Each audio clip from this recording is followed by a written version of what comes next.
Critical points, local maxima and minima. In order to find out my local maxima and minima, the concept of how we're going to draw it on the graph is very important. So we have given two diagrams here, diagram number 1 and 2. In our first diagram, we have seen its curve here, this purple curve. It's actually going upward. It's starting from upward and then it come downward and then it again go upward. So my center point is here and it's actually the lowest point here. That's why I call it local minima. Now, if I just draw a slope here at this side, at the left side of my curve, because my curve is actually going down, my center point is going down. So that's why my f prime would be less than 0 here at this point, the left side. While if I draw the slope on my right side, I can say that my f prime would be greater than 0 because it's going up from here. So similarly, in the second diagram, we have seen my curve is going in the downward direction, but my center point is actually at the highest point. So I call it the local maxima because actually my diagram is going downward, but my center point is actually at the highest point. That's why I call it the maxima. So we call it maxima and minima according to that curve center point. Now if I draw a curve here, because my curve is going to go to this center point. So whatever I have the value here, if I took the derivative, it should be greater than 0 on the left side. While if I draw a curve slope here, then it will be less than 0 because it's going downward. So this is local minima and this is local maxima. Now let's see an example of it. We have a question here. It says y equals x power 4 minus 8x cubed plus 18x square. What we have to do, we have to take the derivative of this thing. If I took derivative of this one, it's 4x cubed minus 24x square minus 36x. And if I further factorize it, it will somehow like this. Now, if I apply the factorization or the quadratic thing on it, I will get an answer which is in this form. 4x times x minus 3 whole square. You can apply the factorization or the quadratic. It's up to you. You will get the same answer in both scenarios. I'm labeling it as equation A. Now, if you remember in the last video, we have told this many times the thing that for this critical value, we have to set my derivative equal to 0. So for critical value, set derivative equals to 0. So I'm setting my derivative equal to 0, which is 0 equals to 4x times x minus 3 whole square. Now, if I solve it here, then I will get my value, which is x is equal to 0 and positive 3. These two values are my critical points. These are my critical values. Now, what I'm going to do here, in order to check like how it's going to work here, I have two methods here. The first one is the line method and the second one is the table method. It's up to you. You want to apply which method. Just see here which method you like the most. So I have to apply this line test. For that, I'm going to write here the y prime here. So it's mean that this equation is going to connect with this line. So what I'm going to apply here, it will directly applying on this A equation, the first derivative equation. Now, because I have a critical value, which is 0 and 3, so I'm going to place 0 here and 3 here. Now, what I'm going to do, I'm simply placing what is before 0. I can choose any number which is before 0. Let's suppose I'm choosing -1 and I have to put it in A. I'm taking -1 and I'm placing it instead of x. So it will be y prime -1 equals 4 times -1 times -1 minus 3 whole square. Now, instead of solving it properly, I only have to see, does I get a value in a positive or a negative form? If I solve it, I get my value in a negative form. Whatever the answer, I don't need the answer. I just only need my negative or positive sign. So when my x is -1, my y is negative. So whatever the value which is before 0, it means it's negative, and negative means it's going downward. Now coming to the second thing, I have to choose a value which is between 0 and 3. Let's suppose I'm taking positive 1 now. Now if I put positive 1 in my equation A, I will get 4 times 1 and 1 minus 3 whole square. Because of the square, it will become positive again. So my value would be positive here. So the interval which is between 0 and 3 is positive, and positive means my graph is going up. Now for the third one, I have to take the value which is after 3. So I'm taking the very next value which is 4. So if I put 4 instead of x, I will get my value which is positive. So here it's again positive, so it means it's again going upward. This is the line test here. Now we have another method we're going to do here. For that, you have to keep one thing in your mind that you have to draw it and you have to label it like that.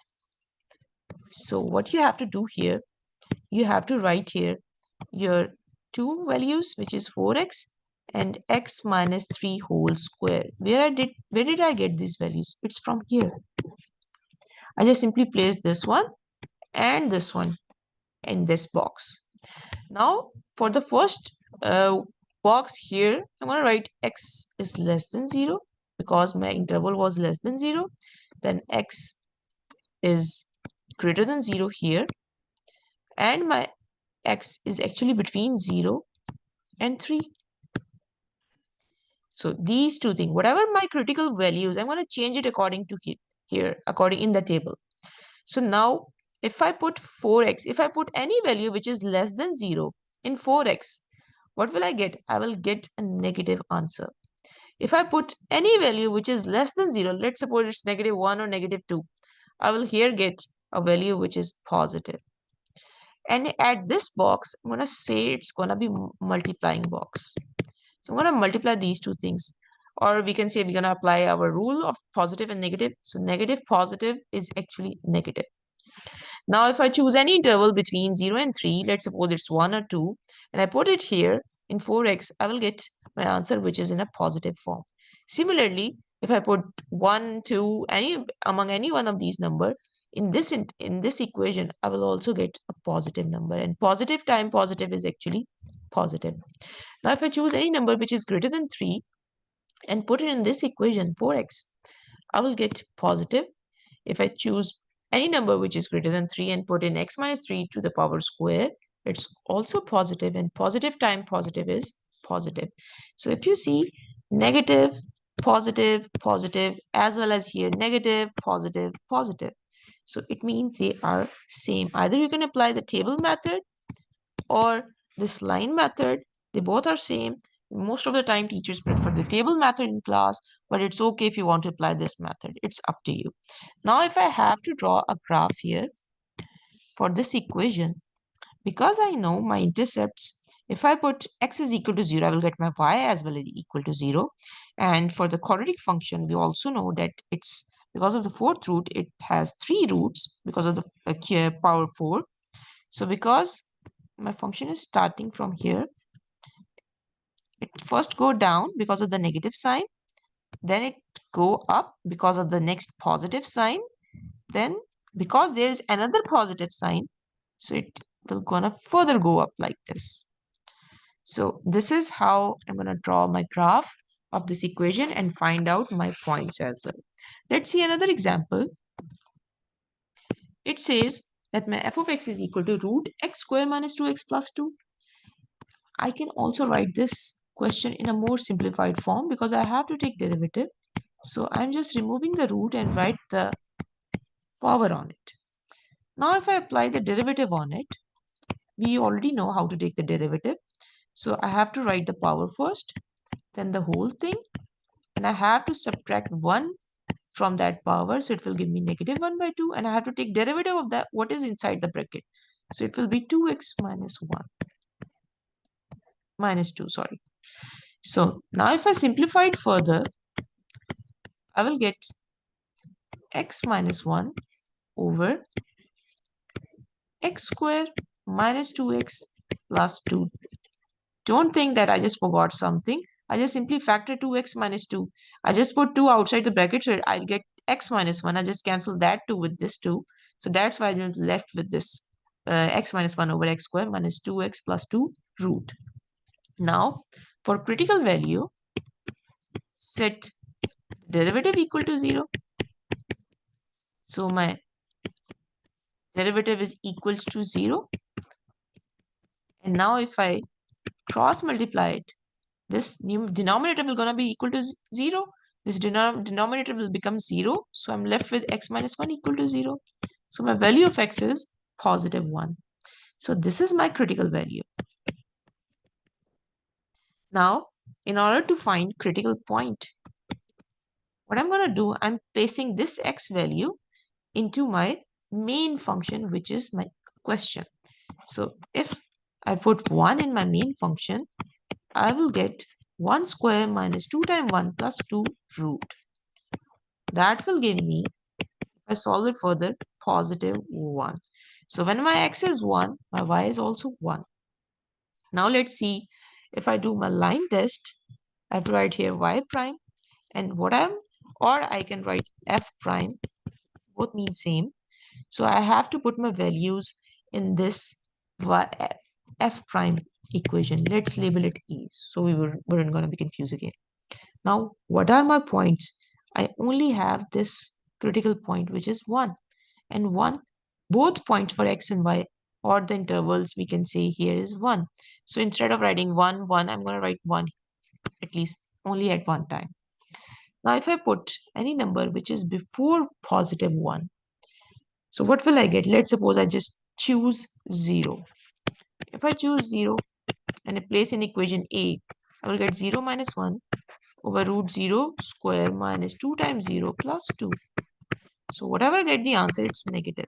So that means it's negative here. It's going downward. And if I put 1 in my equation A, then I will get, I don't need to put 1. So I'm going to put 2 here because I have to choose the number which is after 1. If I put 2 in the equation A, then I will get a number which is actually positive. So that means my graph is going up here.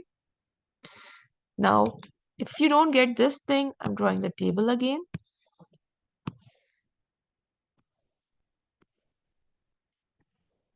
So what I'm going to write here, I'm going to write here x minus 1 here and root x square minus 2x plus 2.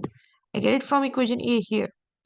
And because my interval is 1, 1, so x should be less than 1 or greater than 1 because there is no need to write that x is between interval 1 and 1 because we have only one interval. Now if I put the value which is less than 1 in this equation, I will get a negative answer. If I put any value of x which is less than 1 in this equation, I will get a positive answer. You can put it. You can choose any number or any value which is less than 1. Now, if I multiply negative times positive is actually negative. Similarly, for this one, if I put any number which is greater than 1 in this equation, I will get positive answer.